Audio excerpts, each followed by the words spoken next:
Watten from Long Beach, California, and I am one of the Team USA Liberos.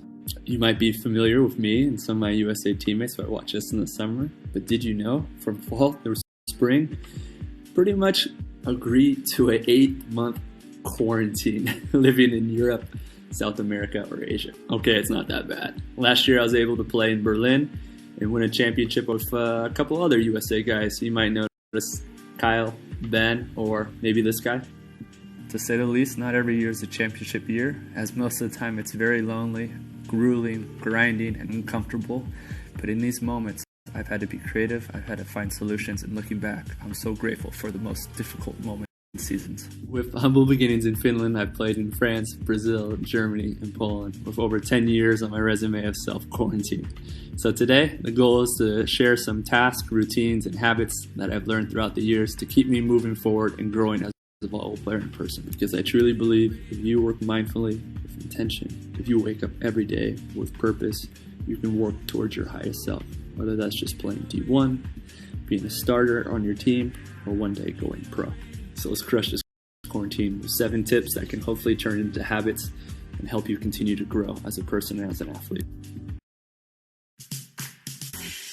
It doesn't matter where an athlete is overseas, we will experience 3 things throughout the day, almost without exception: physical fatigue, mental fatigue, and free time. Unfortunately, this is a recipe for disaster, leaving us vulnerable for creating habits that don't align with our highest growth as an athlete and as a developing human. That's why I created the list. A sheet covering Monday through Sunday with pre-established micro tasks that, if accomplished and accomplished consistently, I know I will be as prepared and therefore as confident as possible for when I step on the court Saturday, as well as when I step off the court for good one day. I began my list with 4 tasks: working out, stretching, reading, and doing a little extra core at home in between playing computer games. My list has ballooned out to 23 tasks, building habits like meditation, cooking, blue light cutoff, studying film, getting extra reps, and journal to begin and to end my day. My list is quite diverse now, but they all add up to one thing: consistent growth towards the person I believe I can be, while holding me accountable to the values and priorities on and off the court. During the quarantine, I challenge you to make a list. Journaling, meditation, learning and creating your own style as a volleyball player, and 1 extra task that you believe will help you grow either on or off the court. By holding ourselves to actions that we know will initiate change, we don't have to leave our growth to chance.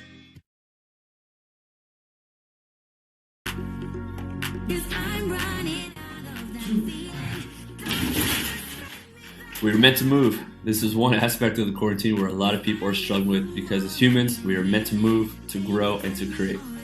Luckily, we have social media, YouTube, and access to your favorite athletes. You can use this time to train like they are and focus 100% on learning about technique and how a focus on physical training can lead to huge gains on the volleyball court.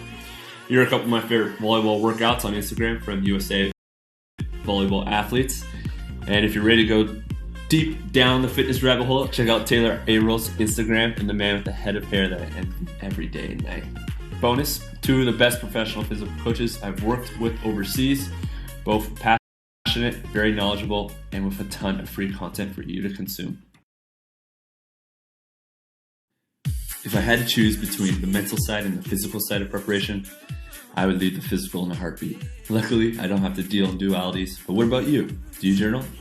I didn't journal in high school, in college, only 3 years after I started journaling, and it helped me become more conscious of the underlying negative self-talk, frustration, and resentment I would carry with me on and off the court.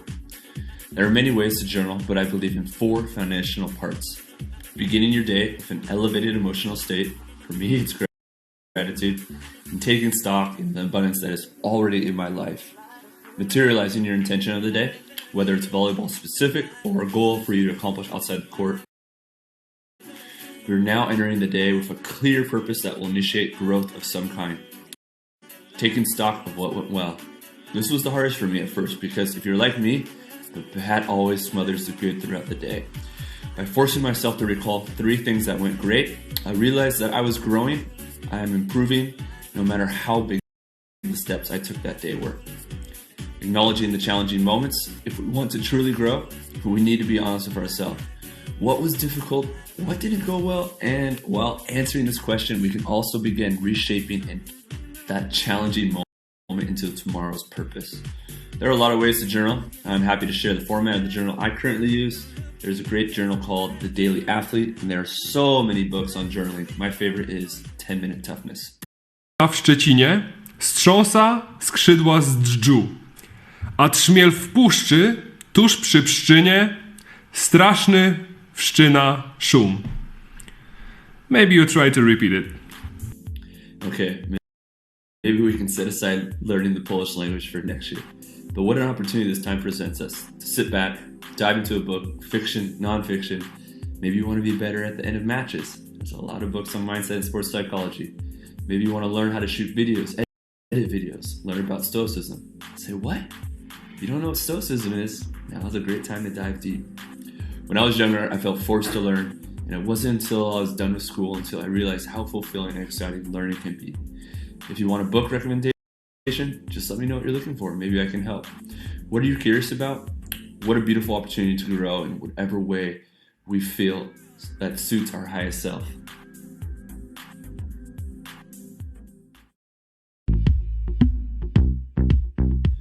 Traveling and competing around the world, I've realized just how many styles there are to play volleyball. Played great. Sergio from Brazil, Genia from France, and Eric Shoji almost have nothing in common technically, but they will go down as some of the best liberos to ever play.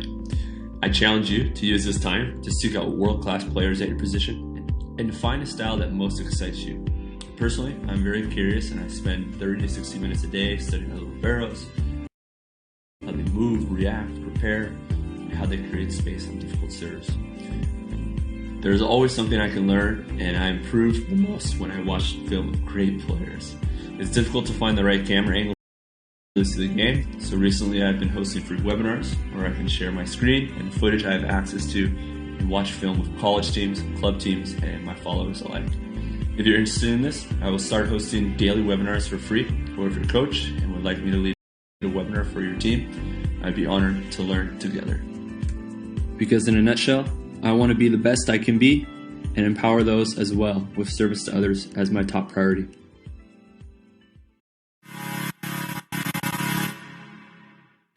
We've all heard that preparation is the key, and this can be done in many ways. Journaling our intention for today's practice and or game, visualization, which I'm a huge fan of, watching video on yourself, maybe the other team, and secret different knowledge of how to play the game, especially with regards to the technical aspect. Mental game, as well as thoughts shared by the Australian national team coach, Mark Lebedew. During this quarantine, I put every second into the day reaffirming and writing my thoughts on passing, as well as writing about different styles to play the game. I packaged all 6,000 words into a free 7-day email course. You can sign up for free at noseybuckets.com to receive my thoughts day by day for a week. And if you have any questions, you can always write me, as I will be happy. Have you ever been in a game where your coach can't stop bugging you? Or when your teammates aren't helping? Maybe you're stressed and can't seem to play your game. In the past, once I felt these moments, it was all downhill until I began meditating. The benefits of meditation recently hit the sports scenes when Phil Jackson brought his Zen-style approach to the Chicago Bulls, winning 6 championships, only to move to LA and have Kobe and Shaq buy into the meditation and power of breath. More specifically, the awareness of breath. This preparation, according to Kobe, helped him access the zone more often than before. If you follow me, you know I write AOB on my shoes as a gentle reminder for when it's tight. Volleyball is catching up to the benefits of meditation as Team USA has invested in it. At Long Beach State, the team that has won the last 2 NCAA championships trains meditation as they do attacking, setting, and defense. There are a lot of styles to meditate as well as with benefits, but the quote that brings me back to my meditation pillow, even when I don't feel like it, is, between stimulus and response, there is space. In that space is our power to choose our response. In our response lies our growth and our freedom. Personally, this space has helped me earn the ability to respond rather than reacting upon threatening and uncomfortable stimuli. Whether the coach is yelling, the team is in a hopeless situation, or I just got aced 2 times in a row. With this space, I can decide what I will choose to do next. It may be taking a deep breath, realizing the coach's yellingness is anything personal, smile, touch a teammate's hand, or give my teammate and myself a reaffirming communication. With this space, I get to decide and act on how I believe I should prepare to help our team set out the next ball, rather than operate out of fear and anxiety as I used to do when things got tough. If you're new to meditation, I recommend starting with a voice-led meditation. There are 3 great apps: Breathe, 10% Happier, and the one I used for 4 years, Headspace. If you want to go deeper, my favorite book on mindfulness is a book called Mindful Athlete. It is written by George Mumford, the man that Phil Jackson brought in to teach mindfulness and meditation to Michael Jordan, Kobe Bryant, and Shaq. And it was a book that I got caught reading before the game this past summer in Poland. I will continue to reread for years to come. If you made it this far, bless your soul. But hopefully you get some value from my